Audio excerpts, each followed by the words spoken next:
A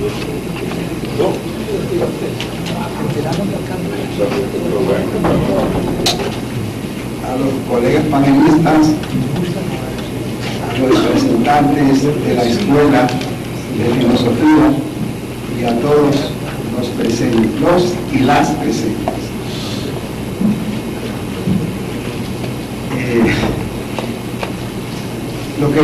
Lo que voy a decir lo he titulado Notas en torno a la identidad cultural caribeña. Al hablar de notas, quiero significar que no tengo, por lo menos para mí, grandes pretensiones.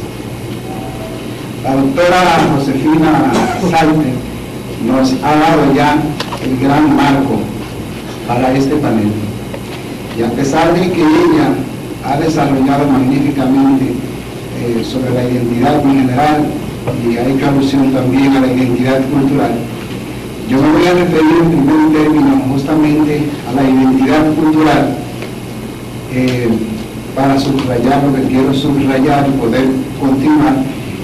Luego me referiré a la región del Caribe, que entendemos por eso, porque estamos hablando de identidad cultural caribeña, para entonces tratar de unir ambos elementos en una tercera parte breve donde trataré la identidad cultural caribeña, pero solamente en notas. Bueno, en primer lugar, identidad cultural.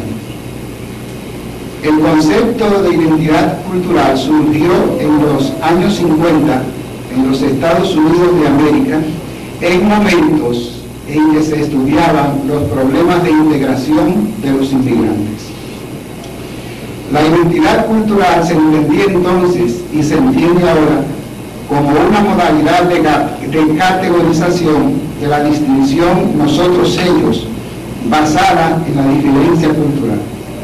Los llamados WASP, o sea, White Anglo-Saxon Protestants, o sea, blancos anglosajones protestantes, constituían el nosotros, en tanto que los otros eran los étnicos, los chinos, los polacos, los italianos, los afroamericanos, los, entre comillas, hispanos y otros. Aun cuando las nociones de cultura y de identidad cultural tienen, al menos en parte, un destino relacionado, no pueden ser confundidos. La cultura se origina en gran parte en procesos inconscientes, en tanto que la identidad remite a una norma de pertenencia necesariamente consciente por estar basada en oposiciones simbólicas, como expresaba Josefina. Además, la identidad cultural utiliza la cultura, pero no toda la cultura. La identidad cultural puede ser tratada desde diversas concepciones: la objetivista, la subjetivista y la relacional situacional. El que precedió, el Francisco Javier, había hablado de la identidad en sentido relacional. La primera de estas concepciones, la objetivista, trata de definir y describir la identidad a partir de criterios considerados objetivos, como el origen común, la lengua, los hábitos y costumbres, la religión, la personalidad de base, el territorio común, etc. En este sentido, la identidad sería preexistente al individuo, que no puede hacer otra cosa que adherir a ella. Concebida de esta manera, la identidad parece una esencia que no puede evolucionar y sobre la cual ni el individuo ni el grupo tienen influencia alguna. Para la concepción subjetivista, en cambio, la identidad cultural no es recibida de una vez y para siempre, sino que es un sentimiento de pertenencia o de identificación con una colectividad más o menos imaginaria. En este sentido, lo que cuentan son las representaciones que los individuos se hacen de la realidad social. Este enfoque tiene el mérito de dar cuenta del carácter variable de la identidad, pero tiene la tendencia a subrayar casi exclusivamente el aspecto efímero de la identidad. Por último, La concepción relacional y situacional, que es la que seguimos, considera que si bien la identidad es una construcción social, si está organizada, originada, y representación, no por eso es una ilusión. De acuerdo a esta concepción, la identidad es una construcción que se elabora en una relación que opone un grupo a otros grupos con los cuales entra en contacto. Por consiguiente, de acuerdo a esto, para definir la identidad cultural de un grupo no es preciso hacer un inventario del conjunto de los rasgos culturalmente distintivos, sino identificar entre ellos los que son empleados por los miembros del grupo para afirmar y mantener una distinción cultural.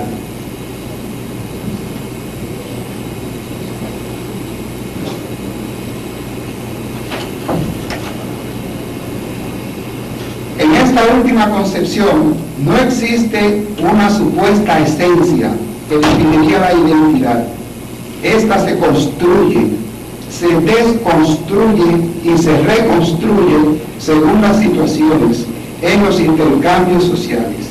Está en continuo movimiento. En este sentido, la identidad es siempre un compromiso entre una autoidentidad definida por el grupo y una exoidentidad definida por los otros.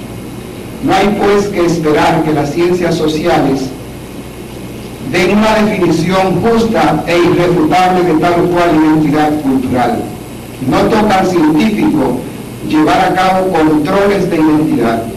Querer reducir cada identidad cultural a una definición simple y pura es no tener en cuenta la heterogeneidad de todo grupo social. Y esto se aplica en forma particular al Caribe. Ningún grupo, ningún individuo está encerrado a priori en una identidad unidimensional. La identidad es más bien de carácter fluctuante, por lo que se presta a diversas interpretaciones o manipulaciones, sobre todo del poder establecido. Por eso es difícil definir la identidad.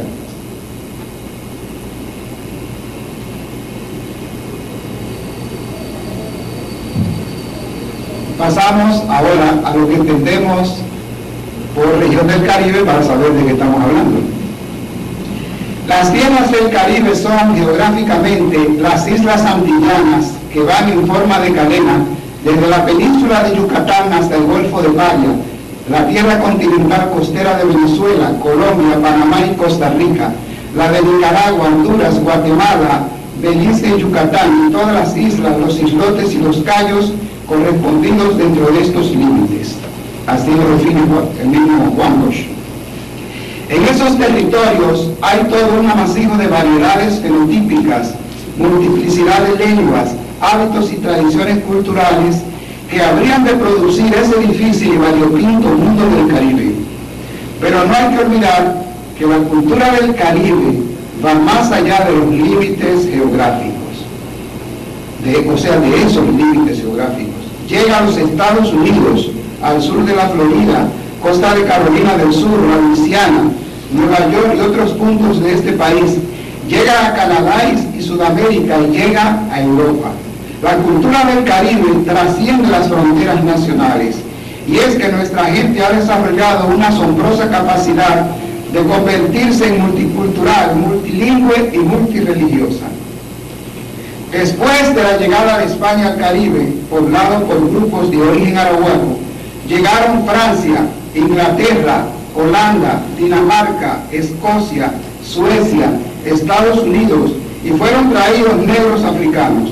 Los indios arahuacos fueron exterminados y los caribes pelearon de isla en isla. En el siglo XIX se llevaron a Cuba como semiesclavos indios mayas de Yucatán, chinos de las colonias portuguesas de Asia, y a Trinidad y a otras islas llegaron miles de chinos e hindúes. Todo esto explica que dentro de las tierras que conforman el Caribe se encuentran actualmente Antillas inglesas, Antillas francesas y Antillas holandesas. Las inglesas comprenden las Bahamas, Jamaica, Trinidad, Tobago, las islas de Barlovento como Dominica, Granada, Santa Lucía y San Vicente, así como las islas de Sotavento, Saint Kitts, Nevis, Antigua y Monserrate. En Dominica viven todavía descendientes de los caribes. Estamos en el Caribe. A las Antillas Francesas pertenecen Guadalupe, Martinica, el archipiélago de la Santa, San Bartolomé, la parte francesa